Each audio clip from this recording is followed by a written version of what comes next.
Thank you, Mr. Chairman. Thank you to our witnesses. Ms. Tierney, the United States must know and control who enters and exits our territory. That's a basic condition of sovereignty.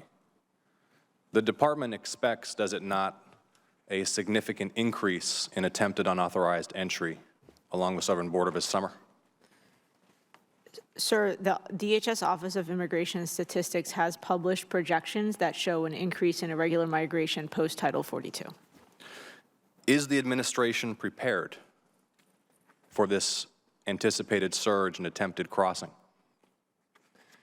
Senator, thank you for that question. We have identified the needed requirements to meet the different levels of our planning assumptions, and we are actively working to both resource physical assets as well as policies and improvements to processing to meet those increased surges.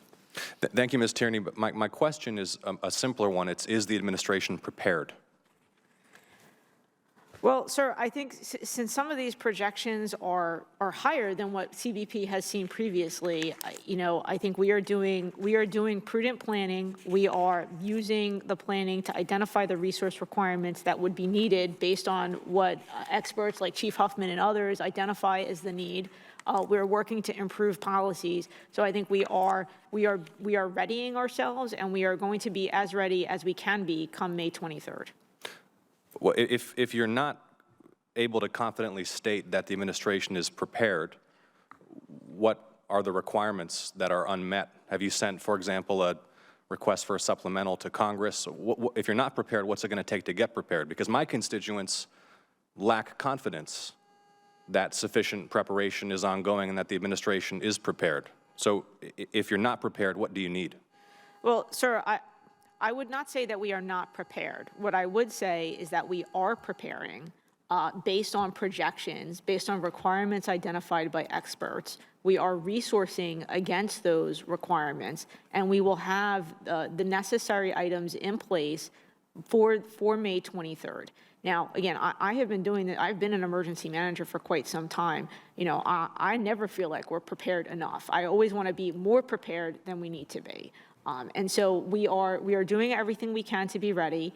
We have been working furiously, really, since the fall of 2021 to get ready.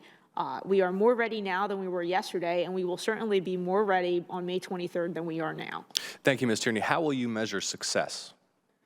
So we have identified we have identified for each of our major agencies items that would indicate stability. So like, for example, with Customs and Border Protection, the Southwest Border Coordination Center has identified a stability goal for Border Patrol that is having twice as much holding as we have encounters over a 48-hour period. So for example, if CBP is, if the Border Patrol is seeing about 6,000 to 7,000 encounters a day, which is what they're generally seeing right about now, then you would want to have about 13,000 to 14,000 holding spaces available. And I think that's an indicator of what the system can absorb and process through in about a 48-hour period. Thank you, Ms. Tierney. My time is limited, but I'd like you to walk me through several of the other metrics or qualitative assessments that you'll use to measure success.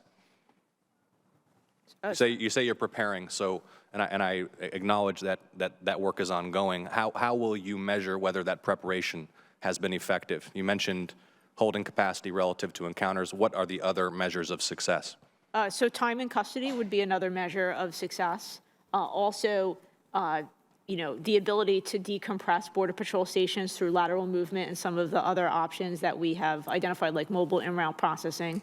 Again, so, monitoring the capacity of the individual sectors, identifying sectors that are overcapacity, and then being able to flex to address that overcapacity. Thank you, Ms. Tierney.